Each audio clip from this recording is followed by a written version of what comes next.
गुमशुदा खिलाफत।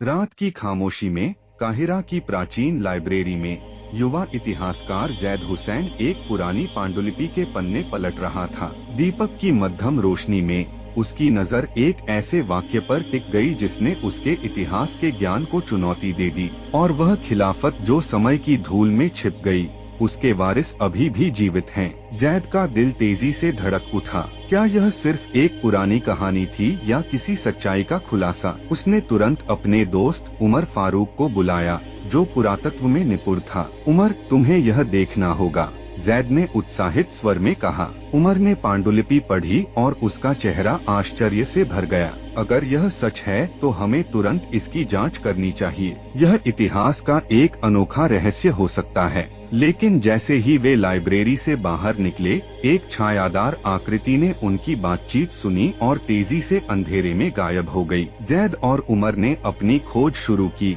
लेकिन जैसे जैसे वे गुमशुदा खिलाफत के रहस्य के करीब पहुंचने लगे, उन्हें एहसास हुआ कि कोई ताकतवर गिरोह उन्हें रोकने की कोशिश कर रहा है। एक रात उनके अपार्टमेंट में घुसने की कोशिश की गई और उनके नोट्स गायब हो गए।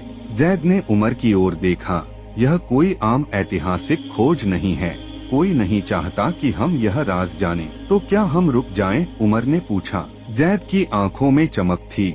हरगिज नहीं, अब तो यह और भी जरूरी हो गया है। उनकी खोज उन्हें मोरक्को के पहाड़ों में स्थित एक प्राचीन किले तक ले गई। वहाँ के बुजुर्गों ने एक पुरानी कहानी सुनाई कि कैसे एक खिलाफत के अंतिम वारिसों ने अत्याचार से बचने के लिए खुद को इतिहास की नजरों से छिपा लिया। लेकिन अभी वह कहानी पूरी भी नहीं हुई थी कि एक काली कार उनके पास आकर रुकी और हथियारबंद लोग बाहर निकले। तुम्हें यही रुक जाना चाहिए, एक कठोर आवाज गूंजी। जैद और उमर को उन हथियारबंद लोगों ने पकड़ लिया और एक अज्ञात स्थान पर ले गए। वहाँ एक व्यक्ति जो काले लिबास में था सामने आया। उसकी आंखों में चमक और चेहरे पर तेज था। उसने कहा, तुम दोनों बहुत दूर आ चुके हो, तुम्हें यह जानने का हक नहीं। जैद ने साहस दिखाते हुए कहा, अगर यह खिलाफत का सच है तो इसे छिपाना गलत है। इतिहास को दफन नहीं किया जा सकता।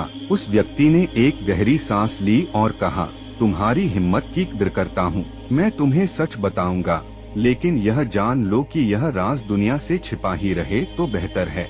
फिर उसने बताया कि इस गुमशुदा खिलाफत के वारिस आज भी छिपकर रहते हैं, क्योंकि अगर उनकी पहचान दुनिया के सामने आ गई तो शक्तिशाली लोग उन्हें मिटाने में देर नहीं करेंगे। यह खिलाफत कभी कागजों से मिटाई गई थी, लेकिन उनके लोग अभी भी जिंदा हैं और अपने पूर्वजों की विरासत को बचाए हुए हैं। जैद और उमर के सामने एक कठिन निर्णय था। क्या वे इस सच्चाई को दुनिया को बताएं या इसे गुप्त रखें?